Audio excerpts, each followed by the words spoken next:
Kesetimbangan kimia adalah kondisi di mana laju reaksi maju sama dengan laju reaksi mundur, sehingga konsentrasi reaktan dan produk tetap konstan. Ciri-ciri kesetimbangannya terjadi secara tertutup, reaksi reversibel atau bolak-balik, konsentrasi zat tetap, dan secara mikroskopis. Jenis kesetimbangan. Kesetimbangan homogen adalah semua zat memiliki fasa yang sama. Contohnya pada reaksi pembuatan gas amonia. Gas nitrogen ditambah gas hidrogen setimbang dengan 2 gas amonia. Kesetimbangan heterogen adalah zat-zat yang memiliki fasa yang berbeda. Contohnya pada reaksi reduksi Besi2. Besi2 oksida padat ditambah gas karbon monoksida setimbang dengan besi padat dan gas karbon dioksida. Tetapan kesetimbangan merupakan hasil bagi antara konsentrasi produk yang dipangkatkan koefisiennya dibagi dengan konsentrasi reaktan yang dipangkatkan koefisiennya.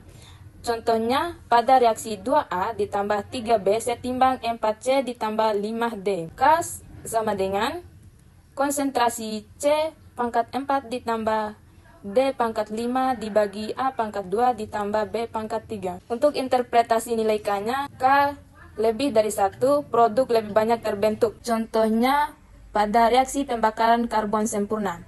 Karbon padat ditambah gas oksigen setimbang menghasilkan gas karbon dioksida. Untuk K kurang dari 1, bereaksi lebih dominan. Contohnya, pada reaksi pembentukan nitrogen monoksida. Gas nitrogen ditambah gas oksigen setimbang dengan 2 gas nitrogen monoksida.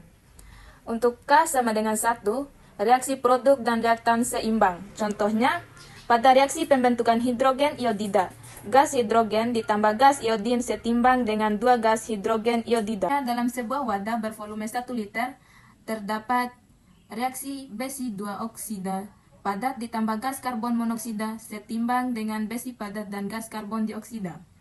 Jika pada saat setimbang 0,2 mol besi, 0,4 mol karbon dioksida, dan 0,1 mol karbon monoksida, berapakah nilai konsentrasi reaksi tersebut? Jawabannya, pada reaksi Besi2 oksida padat ditambah gas karbon monoksida setimbang dengan besi padat dan gas karbon dioksida, zat padat Besi2 oksida dan besi tidak dimasukkan ke dalam rumus konsentrasi. Karena volume wadah 1 liter konsentrasi, karbon dioksida sama dengan 0,4 mol dan karbon monoksida sama dengan 0,1 mol, maka konsentrasi sama dengan karbon dioksida dibagi karbon monoksida sama dengan 0,4 dibagi 0,1 sama dengan 4. Jadi nilai konsentrasi reaksinya adalah 4. Konstanta tekanan parsial dipengaruhi oleh tekanan zat-zat yang berwujud gas. Jika reaksi mengandung zat yang berwujud selain gas, maka pangkat tekanannya 0. Contohnya, dalam suatu wadah tertutup, pada suhu tertentu terdapat kesetimbangan gas nitrogen ditambah gas hidrogen setimbang dengan 2 gas amonia. Diketahui pada saat setimbang, tekanan parsial masing-masing gas adalah P nitrogen sama dengan 1 atm, P hidrogen sama dengan 2 atm, dan P amonia sama dengan 4 atm. Hitunglah nilai tetapan kesetimbangan tekanan parsial untuk reaksi tersebut. Jawabannya, dengan memasukkan data yang diberikan, diperoleh Kp sama dengan 16/8 sama dengan 2. Jadi nilai tetapan kesetimbangan tekanan reaksi pembentukan amonia adalah 2. Pergeseran kesetimbangan. Prinsip Lee-Chatelier, jika suatu sistem kesetimbangan dilakukan suatu tindakan atau aksi, maka sistem akan mengadakan reaksi untuk mengurangi pengaruh aksi tersebut. Pergeseran kesetimbangan dapat dipengaruhi oleh konsentrasi, tekanan, volume, dan suhu. Contohnya, reaksi pergeseran kesetimbangan pada senyawa gas dinitrogen tetraoksida setimbang dengan 2 gas nitrogen dioksida.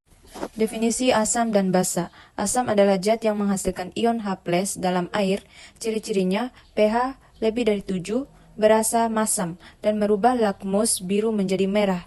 Contohnya cuka dapur, jeruk dan lemon, buah yang mengandung vitamin C, dan minuman bersoda. Basa adalah zat yang menghasilkan ion OH- dalam air. Ciri-cirinya pH kurang dari 7, berasa pahit, licin, dan merubah lakmus merah menjadi biru. Contohnya sabun, soda kue, kapur sirih, dan pelarut disinfektan. Asam basa arrhenius. Asam adalah suatu senyawa yang apabila dilarutkan dalam air akan melepaskan ion hidrogen H+. Sedangkan basa adalah senyawa yang apabila dilarutkan dalam air akan melepaskan ion hidroksida OH-. Contohnya, asam adalah larutan asam klorida trionisasi menghasilkan ion hidrogen dan ion klorida dalam larutan air. Sedangkan basa, larutan natrium hidroksida trionisasi menghasilkan ion natrium dan ion hidroksida dalam larutan air. Asam basa Bronsted-Lowry. Asam adalah donor proton H+ dan basa sebagai akseptor proton H+. Teori ini tidak memerlukan pelarut air. Contohnya, gas asam klorida bereaksi dengan air menghasilkan ion hidronium dan ion klorida. HCl bertindak sebagai asam, H2O sebagai basa. Gas amonia bereaksi dengan air dalam reaksi setimbang menghasilkan ion amonium dan ion hidroksida.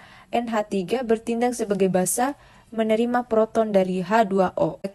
Asam basa Lewis. Asam Lewis adalah akseptor penerima pasangan elektron, sedangkan basa Lewis adalah donor pemberi pasangan elektron bebas. Reaksi ini keduanya membentuk ikatan kovalen koordinasi.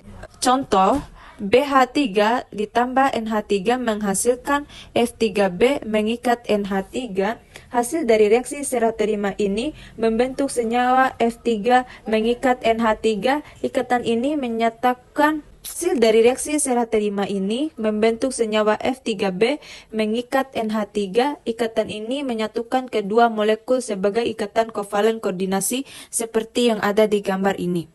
Kesimpulannya, kesetimbangan kimia, keadaan saat reaksi maju dan balik berlangsung sama cepat sehingga konsentrasi zat tetap. Perubahan kondisi mengikuti prinsip-prinsip Le Chatelier. Asam basa membahas zat yang dapat melepas atau menerima ion H+ dengan tingkat kesamaan diukur menggunakan pH.